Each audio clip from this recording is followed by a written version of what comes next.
Hello students, welcome to Tops Technologies. आज हम लोग एक सीरीज स्टार्ट करने जा रहे हैं। कौन सी सीरीज? तो इंटरव्यू प्रिपरेशन जो आपको करनी चाहिए बिफोर इंटरव्यू। जब आप इंटरव्यू में जाते हैं तो इंटरव्यू में आपको कैसे कैसे क्वेश्चन, जो बेसिक फंडामेंटल क्वेश्चन होते हैं, जो वेब डिजाइनिंग के रिगार्डिंग जो क्वेश्चन होते हैं, वो क्वेश्चन कैसे कैसे पूछे जाते हैं, वो क्वेश्चन का आंसर आपको किस तरीके से देना है, ठीक है, वो सारी चीज़ें हम ये सीरीज में ऐड करेंगे। यहाँ पे मैं Janki Suthar as a interviewer का किरदार निभाऊंगी और मेरे साथ यहाँ पे नीरव सर है जो एज अ कैंडिडेट हमें आंसर देंगे कि क्वेश्चन जो पूछे जाते हैं उसके आंसर्स कैसे होते हैं, राइट। वो आंसर का एक्सप्लेनेशन कैसा होता है। जैसे ही सर उनका आंसर देंगे उसके बाद मैं भी यहाँ पे आपको एक्सप्लेन करूंगी कि वो जो क्वेश्चन है वो क्वेश्चन का आंसर कैसे आपको आगे लिखना है या फिर आगे प्रोवाइड करना है, राइट। ओके, सो स्टार्ट करते हैं sir. So start from HTML. My first question is, what does HTML stand for? Okay, HTML is a hypertext markup language and वो यूज करते हैं हम किसी भी वेबसाइट का स्ट्रक्चर बनाने के लिए। किसी भी कंटेंट को वेबसाइट में डिस्प्ले करना है तो through HTML tags and element हम उस स्ट्रक्चर को डिस्प्ले कर सकते हैं। Yes, right. जैसे कि सर ने एक्सप्लेन किया और आपको यहाँ पे भी आंसर दिख रहा है। HTML stands for Hypertext Markup Language। ये उसका फुल फॉर्म है। हम लोग HTML का यूज क्यों करते हैं? तो ब्राउजर के अंदर अपने डेटा को डिस्प्ले करने के लिए, अपने कंटेंट को डिस्प्ले करने के लिए हमें HTML का जो स्ट्रक्चर है वो फॉलो करना पड़ता है, right. So HTML is a one type of markup language, fine. Okay, next question is, what are HTML attributes? Okay, तो अभी हम लोगों ने जैसे बात की HTML टैग्स किसको बोलते हैं, एट्रीब्यूट किसको बोलते हैं। तो अगर मैंने एक पैराग्राफ मुझे बनाना है तो मैं पैराग्राफ पी टैग से स्टार्ट करूंगा, उसमें स्टार्ट एंड एंड टैग होते हैं। तो वैसे ही एक टैग होगा इमेज। तो इमेज टैग अगर मुझे यूज करना है तो उसमें मुझे कंपलसरी SRC एट्रीब्यूट लिखना पड़ता है, because without SRC attribute image tag work ही नहीं कर सकता। Same as anchor tag, anchor link, hyperlink create करनी है तब भी हमको href कंपलसरी लिखना पड़ता है। उसमें भी आपको वो लिंक नहीं प्रोवाइड की है तो एंकर टैग अपने आप वर्क नहीं कर सकता।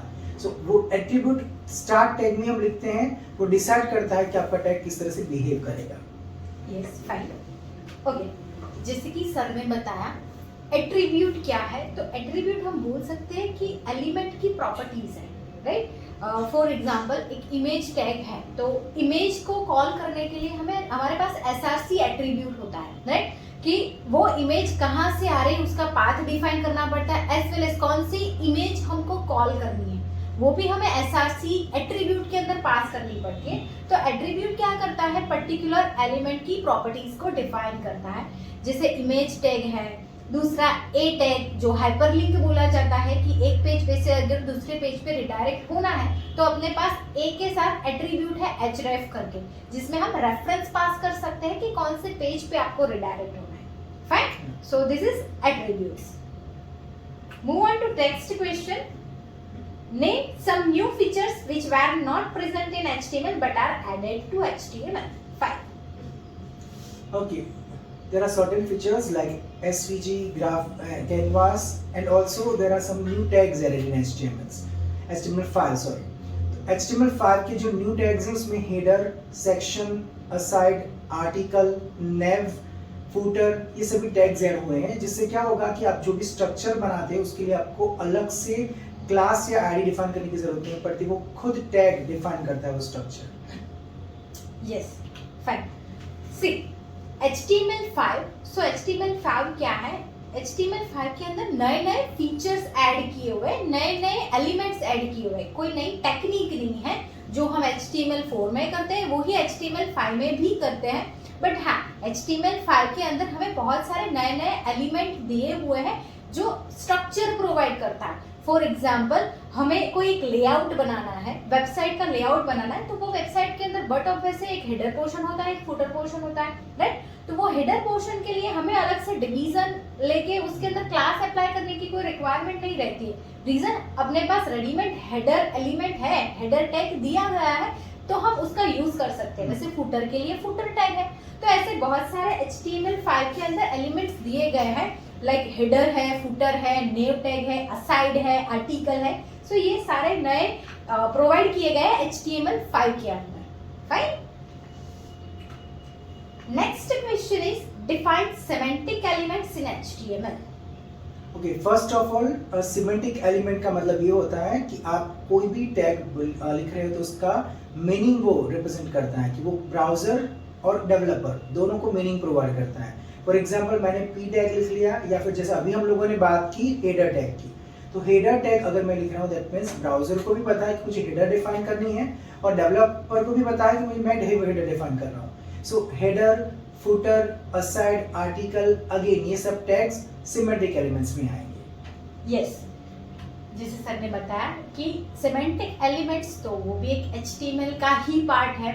जैसे हमने लास्ट क्वेश्चन के आंसर में ही देखा कि HTML5 के अंदर नए नए एलिमेंट ऐड किए गए, वो सारे एलिमेंट सिमेंटिक HTML एलिमेंट ही है, कि वो खुद एलिमेंट, वो खुद टैग खुद को ही रिप्रेजेंट करता है। फॉर एग्जाम्पल हम लोग हेडर लेते हैं, तो हेडर दैट मीन्स कि हाँ पता है, ब्राउजर को भी पता चल जाएगा कि भाई हाँ हेडर पार्ट क्रिएट करने के लिए हेडर टैग लिया हुआ है। फुटर, तो फुटर पार्ट क्रिएट करने लिए ही फुटर का यूज किया हुआ है। वैसे अगर फॉर एग्जाम्पल हम नेविगेशन बार मेन्यू क्रिएट करते हैं तो उसके लिए अपने पास नेव टैग है। तो सिमेंटिक एलिमेंट का मीनिंग यही हुआ कि वो खुद ही खुद को रिप्रेजेंट करता है, जो ब्राउजर को इजीली समझ में आता है। फाइन, मूव ऑन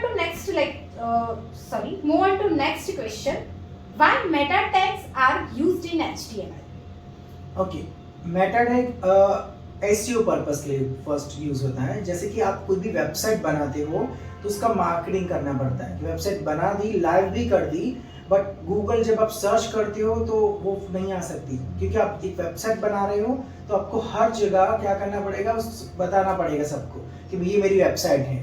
बट अगर आपने एसईओ करवा के रखा है तो ये इजीली फाइंड हो सकती है। तो अगर आपने वेबसाइट बनाई है और आपके स्ट्रक्चर में मेटा टैग ऐड नहीं किया तो एसईओ में वो दिक्कत आ सकती है, इसलिए आपको कंपलसरी मेटा टैग यूज करना पड़ता है for SEO purpose. Yes, Meta tags is a part of HTML बोल सकते हैं, कि जब भी हम HTML का स्ट्रक्चर क्रिएट करते हैं तो उसके अंदर हम हेड पार्ट के अंदर मेटा टैग डिफाइन करते हैं। वो मेटा टैग बहुत सारे होते हैं, लेकिन जनरली उसका मेन पर्पस है SEO, सर्च इंजन ऑप्टिमाइजेशन। एक एग्जांपल देती हूँ कि आज मैंने एक ऑनलाइन शॉपिंग की वेबसाइट बनाई। वो वेबसाइट बना के मैंने कोई भी सर्च इंजन लाइक गूगल है या याहू के अंदर लाइव भी कर दिया वो वेबसाइट को, बट लाइव करने के बाद वो वेबसाइट कौन से नंबर पे आ रही है हमें नहीं पता है, राइट। वो लाइव करने के बाद अगर उसके अंदर प्रॉपर मार्केटिंग या प्रॉपर SEO नहीं हुआ है तो कहीं में भी कोने में पड़ी होगी अपनी वेबसाइट, राइट। आज जैसे हमें पता है कि मिंत्रा है, अमेजोन है, फ्लिपकार्ट है, ये सारी वेबसाइट कैसी है सबको पता है, क्योंकि जब भी हम ऑनलाइन शॉपिंग सर्च करते हैं तो फर्स्ट नंबर पे, फर्स्ट पेज पे ही हमें वो वेबसाइट मिल रही है। क्यों? क्योंकि उसके ऊपर अच्छा SEO हुआ है, अच्छा मार्केटिंग हुआ है, राइट। तो सेम वे आज हमें भी अपनी वेबसाइट को अप लाना है तो हमें भी मार्केटिंग करवाना पड़ेगा, हमें भी अपनी वेबसाइट पे SEO करवाना पड़ेगा। तो वो SEO पर्पस के लिए हमें अपने हर एक HTML पेज के अंदर मेटा टैग डिफाइन करना कंपलसरी है। फिर वो मेटा डिस्क्रिप्शन हो सकता है, मेटा टैग हो सकता है, मेटा कीवर्ड्स हो सकते हैं, मेटा इक्विपमेंट हो सकता है, बहुत सारे ऐसे अलग अलग मेटा टैग्स है जो व्यू पोर्ट के हिसाब से भी वर्क करता है, तो व्यू पोर्ट भी ऐड हो सकता है, right. So Meta tag is only used for SEO purpose. Next question is explain list elements in HTML. Okay, there are three ways to display a list in HTML. First, using UL, second OL, and third is DL. Unordered list, order list, and definition list. तो अगर आपको bullet type का list बनाना है तो आप UL के साथ LI list item tag का यूज करोगे। सेम वे ऑर्डर लिस्ट बनाना है तो आप OL के साथ LI यूज करोगे। एंड आप डेफिनेशन लिस्ट बनाना है तो इसके अंदर दो और टैग्स हैं, definition term and definition data, इनका यूज करके हम लिस्ट क्रिएट कर सकते हैं HTML। फाइन, जैसे कि सर ने बताया कि लिस्ट हम 3 टाइप से डिफाइन कर सकते हैं, order list, unorder list and definition list, right.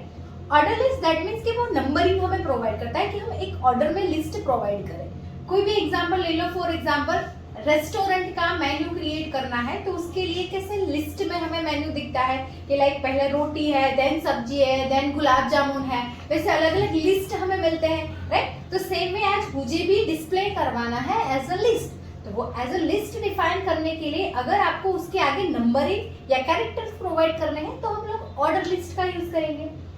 Unordered list के लिए वो भी लिस्ट ही प्रोवाइड करता है, बट वो नंबरिंग प्रोवाइड नहीं करता है, वो बुलेट्स प्रोवाइड करता है। वो बुलेट स्क्वायर में भी हो सकता है, इवन सर्कल में भी हो सकता है, right. And third one is definition list. तो अगर आपके पास मल्टीपल डेफिनेशंस है, वो आपको डिफाइन करनी है, तो उसका स्ट्रक्चर है हमारे पास DL, DT and DD। That means के डेफिनेशन लिस्ट, वो डेफिनेशन लिस्ट के अंदर हम multiple DT and multiple DD ले सकते हैं। DT दैट मीन्स के डेफिनेशन टर्म। फॉर एग्जाम्पल आज वेब डिजाइनिंग की मुझे डेफिनेशन देनी है, तो वेब डिजाइनिंग मेरा डेफिनेशन टर्म हुआ, और जब उसका मैं डिस्क्रिप्शन दूंगी तो वो DD के अंदर दूंगी, ठीक है। डेफिनेशन, डिस्क्रिप्शन, डेफिनेशन, डेटा भी आप बोल सकते हो, फाइन। सो 3 टाइप से अपने पास लिस्ट है, order list, unorder list and definition list. So move on to next question, what are the SVG and canvas elements? Okay, SVG and Canvas both are graphics concept। यहाँ पर हम लोग SVG and Canvas को कैसे represent कर सकते हैं? तो कोई भी आपको सिंपल डिफरेंस है। SVG इस नाम में लिखा है स्केलेबल वेक्टर ग्राफिक्स, मतलब वो स्केल हो सकता है वेक्टर, जितनी भी स्क्रीन आप कोई सी स्क्रीन में देखो। फॉर एग्जांपल आप मोबाइल डिवाइस में देखो, लैपटॉप्स में देखो, या इवन बिल्डिंग जितनी साइज स्क्रीन में देखो, तब भी वो वेक्टर या जो भी इमेज है, स्केल जितनी भी हो जाए, जूम जितनी भी हो जाए, अपना पिक्सल, अपनी क्वालिटी नहीं उसको छोड़ती। और कैनवास पिक्सल बेस्ड होता है, इससे क्या होगा, वो रिजोल्यूशन डिपेंडेंट है। तो जैसे ही आपका स्क्रीन साइज चेंज हो जाएगी, वो अपनी पिक्सल्स चेंज कर देता है, तो इमेज की क्वालिटी बिगड़ जाती है। यस, SVG एंड कैनवास दोनों ग्राफिकली रिप्रेजेंट करने के लिए हम लोग यूज करते हैं। SVG एंड कैनवास में डिफरेंस क्या है? तो SVG पूरा वेक्टर बेस्ड इमेज बोला जाता है उसको, कि जनरली ग्राफिक वाले जो बंदे हैं, वो जो भी डिजाइनिंग क्रिएट करते हैं, अगर उसका फॉर्मेट SVG होता है तो वो इमेज चाहे कितनी भी वो बड़ी जूम करे, जूम आउट करे, ठीक है, वो कभी भी पिक्सेलाइज नहीं होगा। आपने देखा होगा कि कई बार आप इमेज जूम करते हो तो इमेज फट जाती है, ब्लर दिखती है, राइट। बट हाँ, अगर आपके पास SVG इमेज है तो वो कभी भी पिक्सेलाइज नहीं होगी। कैनवास रास्टर बेस्ड इमेज बोला जाता है, कि कैनवास के अंदर कोई भी क्रिएट करते हैं इमेज, तो वो रास्टर बेस्ड इमेज होती है, कि जितना भी उसको जूम आउट करो, जूम इन करो, वो पिक्सेलाइज होती है, राइट। दैट मीन्स के वो इमेज आपको ब्लर भी दिखेगी और इमेज फटती हुई भी दिखेगी, राइट। सो ये SVG एंड कैनवास वो दोनों ग्राफिक डिजाइनिंग के अंदर ज्यादातर यूज में आते हैं, बट हाँ, उसको अगर HTML भी यूज करना है तो हम कर सकते हैं। SVG एंड कैनवास दोनों के अंदर ग्राफिकली भी अगर उसको रिप्रेजेंट करना है तो उसके अंदर हम जावास्क्रिप्ट का भी यूज कर सकते हैं, fine. Next question is, what are void elements in HTML? Void elements HTML में इसको बोलते हैं जो स्टार्ट करते हैं बस एंड नहीं करते, उसको क्लोजिंग टैग नहीं होता जिसका। For example HR, BR, image, link, इन सभी को हम एंड नहीं करते, तो जिस टैग को हम क्लोज नहीं करते उसी को हम वॉइड एलिमेंट बोलते हैं HTML। Yes, void elements that means के ऐसे HTML के टैग जो ओपन होने के साथ ही क्लोज हो जाते हैं, right. For example horizontal line create करने के लिए हम लोग HR टैग का यूज करते हैं, तो वो HR टैग जब भी ओपन करते हैं साथ में ही उसको क्लोज कर देते हैं।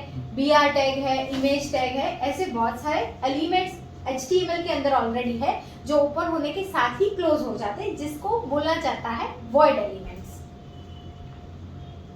Next question is, what is the difference between HTML elements and tags? Okay, HTML element किसी भी कंटेंट को डिस्प्ले करने के लिए यूज होता है, बट जब आप उसको एंगुलर ब्रैकेट में एंक्लोज करते हैं तब उसको इंडिविजुअली टैग्स बोलते हैं हम, but combinely start and tag end with content उसको हम एलिमेंट बोलते हैं। For example H1 is a start tag, slash करके H1 क्लोज टैग बोलते हैं, but start and tag with some content and that is the element. Yes, वैसे तो देखा जाए तो दोनों सेम ही है, बट डिफरेंस इतना है कि अगर अपने पास कोई कंटेंट नहीं है, सिर्फ हम ब्रैकेट डिफाइन करते हैं, तो उसको हम टैग बोलते हैं, बट अगर विथ कंटेंट उसको ऐड करते हैं, पैर में होता है, तो हम उसको एलिमेंट बोलेंगे।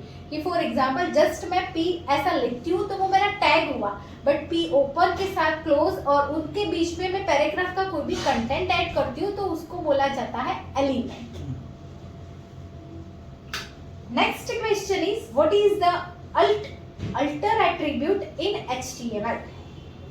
Okay, first of all, alter attribute is the images attribute, image tag attribute.